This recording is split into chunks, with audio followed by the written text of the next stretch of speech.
asking each one of you, and more Nivedith and Monika actually, like how did you become influencers? Okay. Hey guys, this is Nivedith here, also known as Macro Traveler. Most of the people here would know me. I've been blogging for 11 years now, doing full-time blogging for the last 5 years. So I basically write more on lifestyle, travel and food. So this is my category. Like I said, started 11 years back when blogging itself wasn't a big deal. Like no one even knew what was blogging. Social media, in fact, I used to be very active on Orkut. I used to share images and all content, and that's how I initially started. From Orkut days, I used to share. So the word influencer or influencer marketing itself is basically when you kind of put your opinions to someone else and they buy your opinions or use your opinions, take it seriously. That is what is influencer. You influence someone to do something. Earlier it was word of mouth kind of thing. Now it is on a digital platform. It's a platform where you kind of put your own opinions and people take it seriously and use it. That is what I would say as influencer marketing. Hi, I'm Monika. Like Nivedith, I've been blogging for a very long time. We call ourselves dinosaur bloggers. And I think I started about 12 odd years ago. I used to write a personal blog which slowly moved into food. And then I went back and did a couple of courses on food and moved into food consulting. But still a large part of my work is writing about food, influencing about food. So influencing marketing, I think he just put it point blank on what I think about influencer marketing. I think all of us are influencers in many ways. We influence someone or the other. We influence our friends, our families, and other people. And when we take that to a larger level on a digital platform, we start calling them influencers, and the whole process, influencer marketing, is just giving it a new term because it's happening at a scale, at an organized movement. Otherwise, I think all of us are kind of influencers, and we influence somebody or the other. Namita, anything you want to add to that? Yes, so I've been with the media for almost 17, 18 years now, but I see a big change, a huge change towards, the .com and blogging and social media, and I've obviously jumped into the bandwagon and also do my blogging on the side. Gone are the days, I'm sure, when we used to dine out when I was a kid. We used to probably go out once a week with our families. I'm sure, I don't know, I'm from that generation where we used to only probably go out on a Sunday with the whole family. And, now it's like every second day there's a restaurant opening or a pub opening or a cafe opening. And there's a huge surge of social media, and everybody comes to know every minute where what is happening. So it's a huge change. So I don't know if it's good or bad, but that time will tell. No, you raise a very interesting point. So, I have a set of questions, but I would just like to follow up to that. So when you say that everybody is like from me to everybody around here, we have our Instagram accounts and we have our Twitter profiles and Facebook. So, how does one differentiate then? Like, how do you become a voice that people would like to follow? How do you create that faith in your opinion and your taste and your take on things that people should listen to that? I mean, because like you said, everybody is talking about everything that they've done, right? Like this happened last night and stuff like that, whatever, about last night. Okay, let me start with it. So, like I said, nowadays everyone is an influencer. Anyone who has a social media account calls themselves an influencer, which Monika also said, right? But what happens is you will have to become a subject matter expert. You need to know more things. Not that you would have learned it on the right way. Not that you would have learned it in the right way, but you will have to become a subject matter expert. So you need to learn about it, do more research about how it works. Like for restaurant, for food, basically if you are specifying on a specific type of cuisine or a food, you need to know more knowledge about it. Nowadays, people, if you even see the kind of reviews of people, what they write online, it's all about, I had this awesome food, I went to this beautiful place. But they really don't know the nuisance of the post, right? That's more important. I think I would like to just add to it that not just in social media, I think trust always comes with honesty. Yeah. Very true, Monika. I mean, if you are honest to your audience, if you are clear to your audience, whether you know the subject matter or not, by just saying what you know and what you don't know and what really happened, just be honest. I think with honesty, comes trust. And that holds true very well in social media as well as life. That's what I have kind of observed over my many years. Anything you want to add, Namita? Yes, so true. I agree with that. Also, gone are the days when people would look forward to a review weekly, and go wait to try that restaurant. It's I guess, in your face now, literally. There's, I agree, there's democracy in blogging, so everybody just posts on social media, and some of them don't even have blogs. They just call themselves bloggers, and they're just micro-blogging, and, they have a post and they say, yes. So where is the authenticity? Where is, do they really know their subject? That's fine if they don't know. If they're producing great pictures, great, good for the restaurateurs, good for, the bloggers, good for everybody who spreads the word. It's a great thing. But, that patrician style of, writing is over now. It's Right. the time for the new age social Right. media. I think you're throwing shade at mainstream media critics who would Yeah, like. I'm from the mainstream media. I've been in that industry, so Yeah. I will not No, I say those completely days are agree gone. with Those you. days are still there. People do still look forward to those reviews as well. But there is also this sudden surge of, there's so much happening. So you also welcome that. Right. So probably take good content and take great pictures and combine all of these, and then it's a great world out there. But yeah, don't just dilute content as well. I think content is still king. Right. Pictures are doing a great job on, social media, which is very important. So Right. I guess all of it combined is a great package. Yeah. And how, so since we were talking about the whole food writing landscape and how it has changed from like one well-known food critic who's sitting and deciding the fate of restaurants to now so many people who also have a voice. So how would you say, what are some of the other ways, or what are some of the nuances of that, how the food landscape, food writing landscape itself has changed over the past few years? I'll start on that. I think probably it's a very controversial view to take, but I think food writing is almost dying. That's what is happening in the current landscape.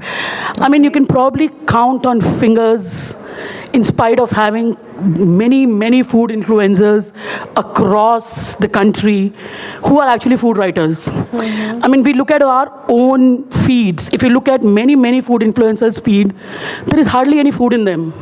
I'm not saying selfies are great, not good. I take a lot of selfies and I completely enjoy them. But when you are talking about food writing, we somewhere have to not let go of the food.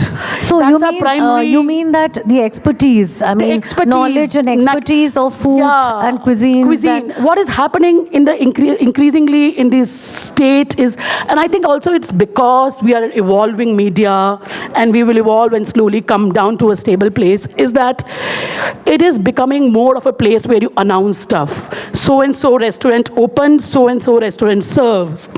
But the real critic is not immediately coming out. It's the real writing, the real expertise about food, I feel is still missing somewhere, is what I feel. Right. Nivedith, do you want to add something to that? So like you said, basically the new age media, I think it's become more of instant gratification. So people have started seeing that they're getting more results very easily, but they're not looking at the overall picture. So the way the content used to be, like you said, in the older days, people used to have, they used to write on newspaper. You had like a subject matter expert who knew more things about food, and they used to talk about it. Nowadays, everyone is doing it, but like I said, because of the instant gratification, I think it's just losing its kind of era. So. Right.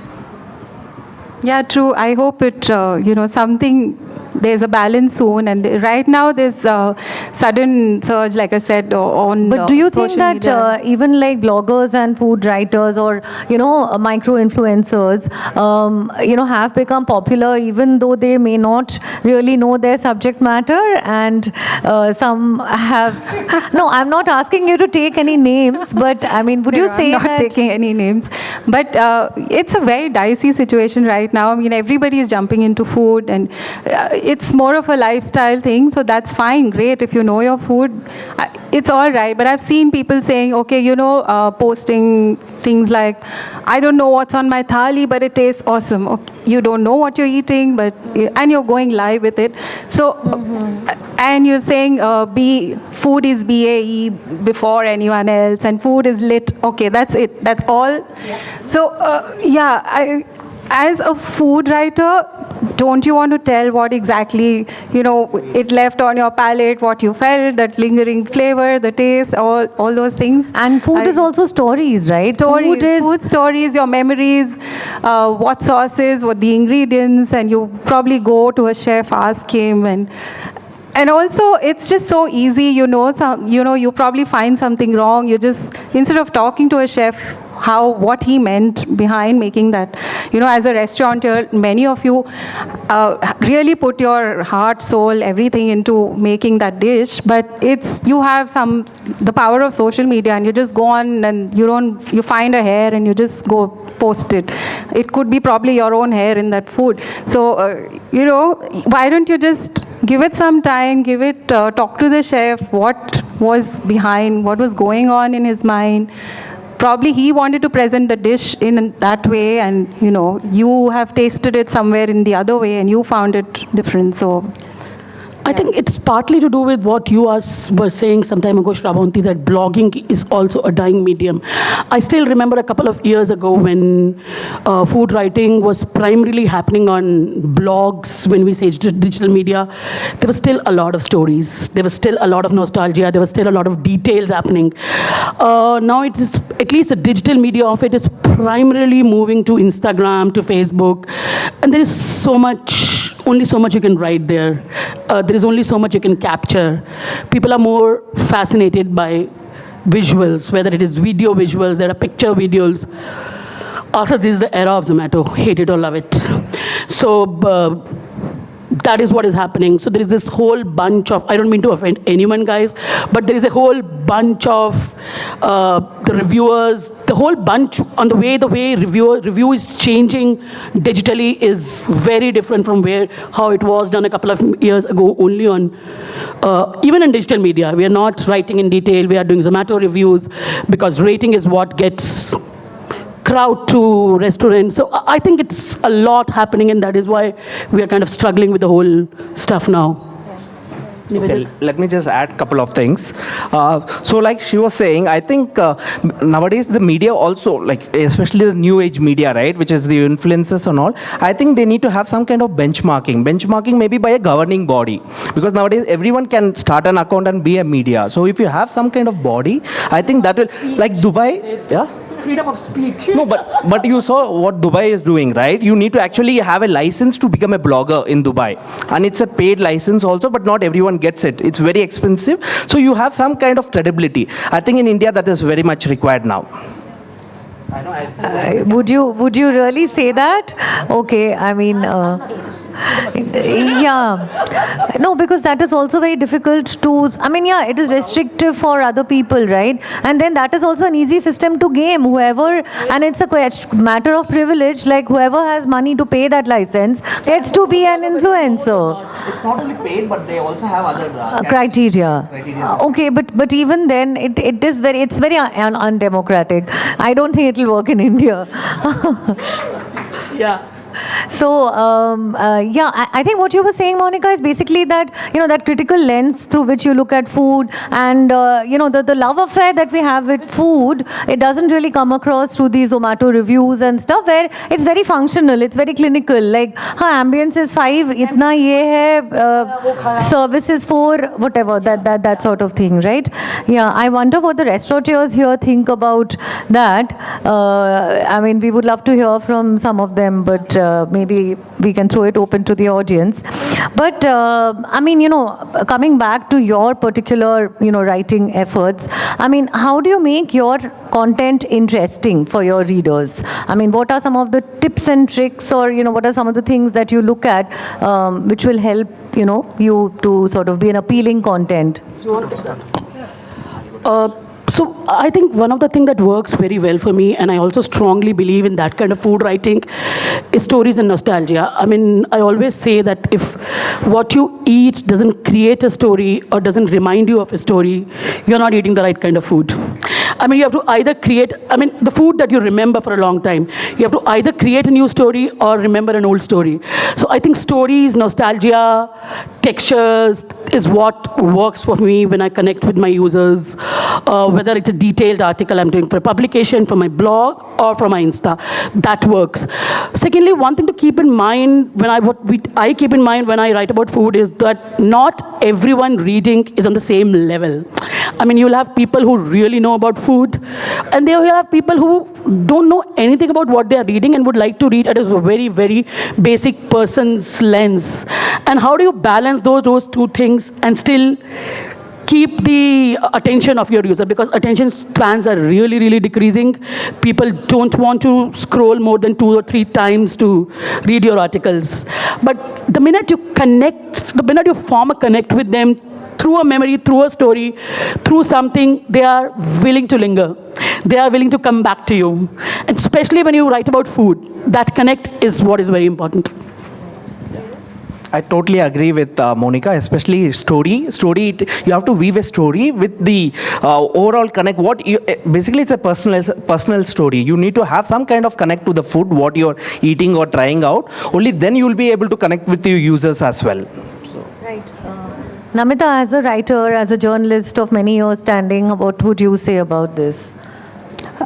Also earlier, there used to be, in my days, there used to be anonymous reviews where we would go unannounced and we would do reviews. Newspapers like mine still do that. Yeah, okay. There are very few publications doing those, but yeah, that is true. Like in a place like Bangalore, it's difficult to sort of be completely anonymous. I agree. But it was always a fair review, and we knew our food, obviously, that's why we were doing, and we would do by turns, and we would also give awards, like how, you guys do.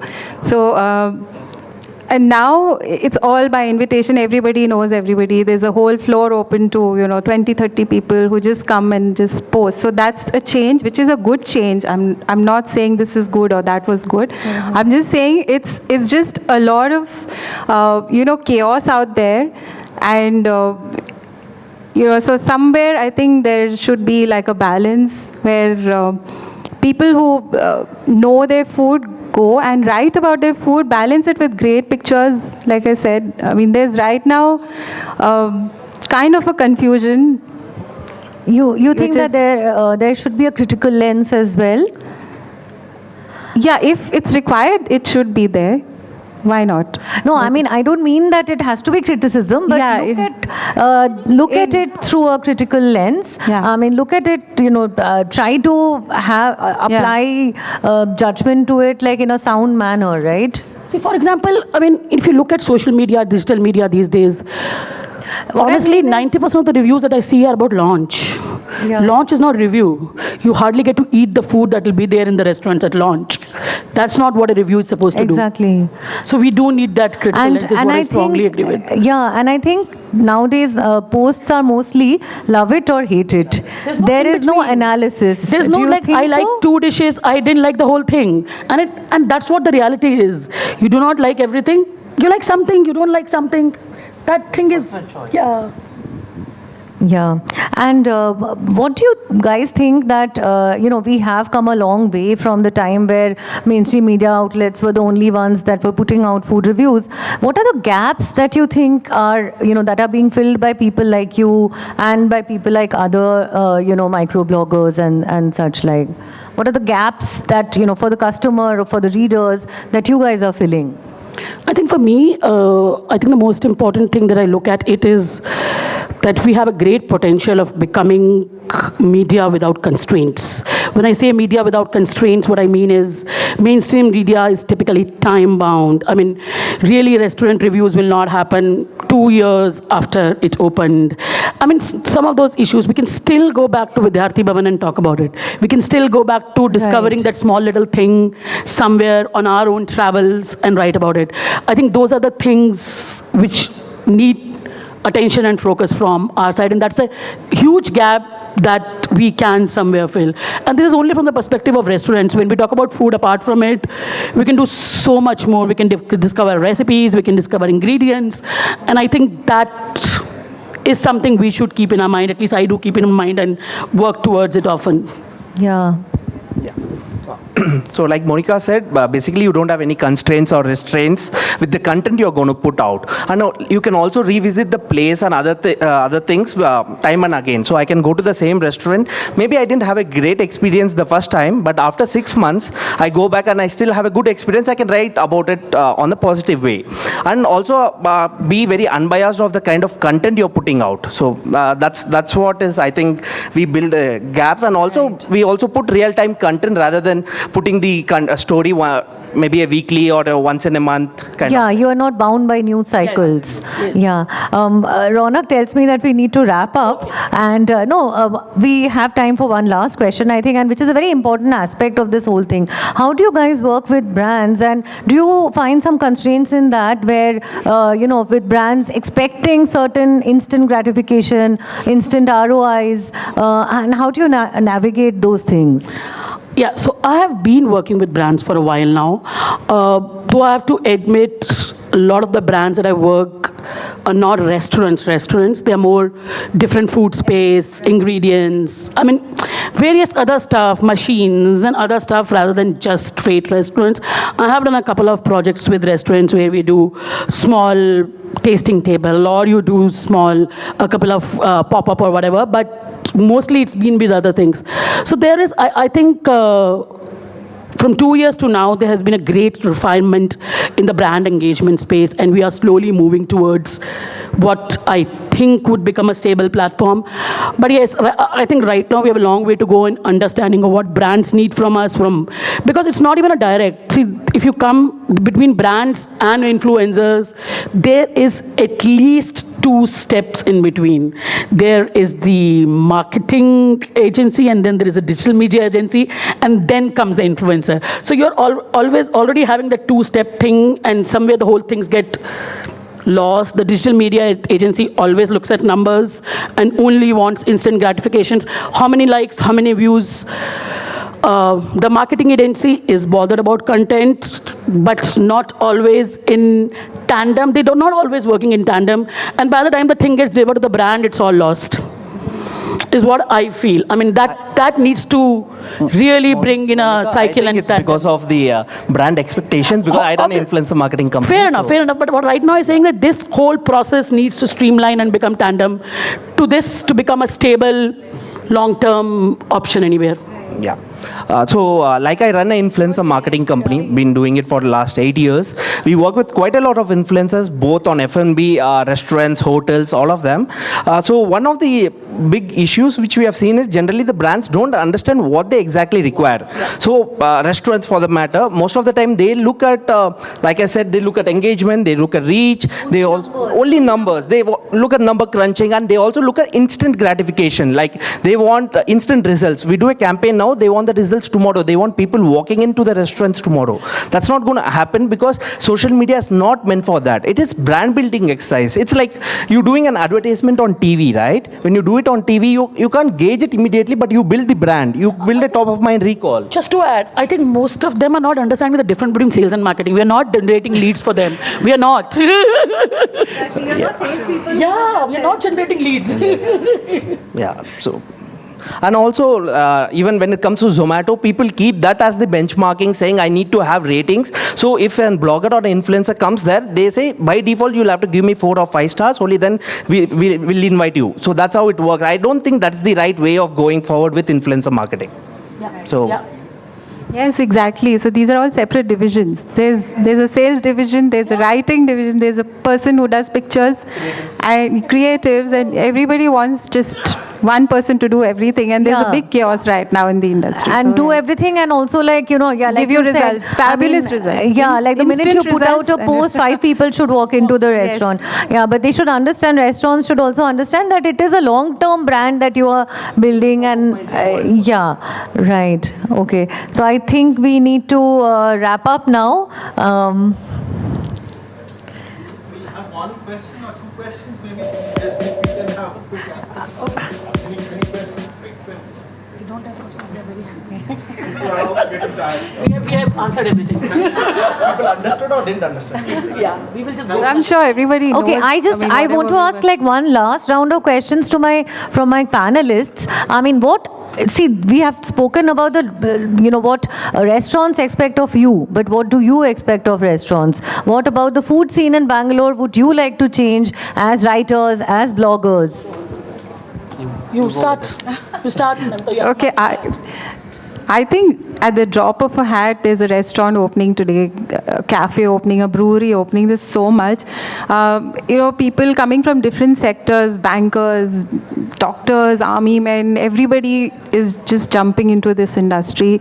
Yes, they are getting chefs who, give them consultancy and all that. But I guess, I think in the previous panel discussion, they were mentioning how the chef should be part of the management. And like Chef Sabi said, you leave it to a consultant who's a chef, and then you probably go telling him, do this, do that. Leave it to them. They know their job. Yeah, so that really works. And I would expect, good food. I really don't care. I agree, going out is a celebration, eating food is a celebration. It's the whole package of ambience, lighting, music, and the way it's served, art on a plate, and blah, blah, blah. But at the end of it, food is the king. So, really concentrate on your food, and then obviously the chef is behind that entire thing that goes in the kitchen. So leave it on the chef. I'm sure they know their job, and, don't put pressure on them. And get investors from somewhere, but let the chef do the main talking. The creative part. Yeah. I think what am I looking for food restaurants in Bangalore? I think two words answer is good food. I mean, honestly, and I genuinely feel, again, I hope my chef friends don't get upset with that, is that we are really dumbing down the food in Bangalore. We are really dumbing down the food in Bangalore, and I wish that didn't happen. Every time I travel to Bombay, especially to Bombay, not just to Delhi, especially to Bombay, I come back feeling a tad depressed about my city. And this was not the case 6, 7, 8 years ago. I see that as a new cycle, and I wish that didn't happen. Even the best of the chefs, when they curate a menu for you, the food will be mind-blowing, but the restaurants are serving slightly dumbed down menu. And I wish that didn't happen. Yeah, so I would like to saying the same thing. Get the basics right, because at the end of the day, good food, good taste is what is going to sell. Everything else is on the top of the icing, but I think it's the basics. Yeah, I kind of agree that, innovation is not happening. We are not seeing a lot of innovation. I mean, it's kind of getting to be same old.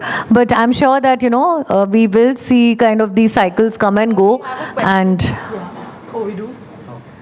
Ronak will probably throw us out of the stage.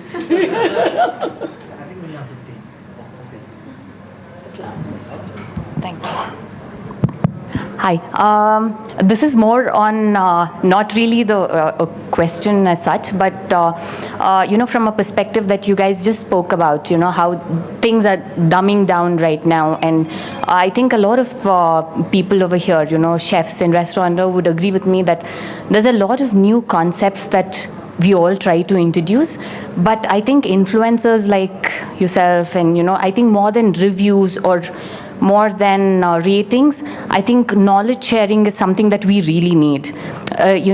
More than putting it down on a thing saying that, okay, this was good and this was bad.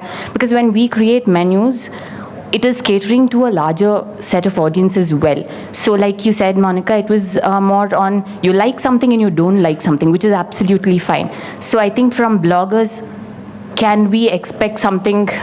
Fair enough, and I'm totally with you, and I hope that happens. And at least from my end, I can say that I try and do that, but I totally agree with you. That is what I touched upon initially also, that we have to bring in the story to the table. Right. We should not just say, I went here, I ate this, I like this. Yeah, because it has to move beyond that, and it right, certainly has to. Yeah, and also we see some of the brilliant restaurants closing down who have some brilliant concepts, and we're not really getting through to the people.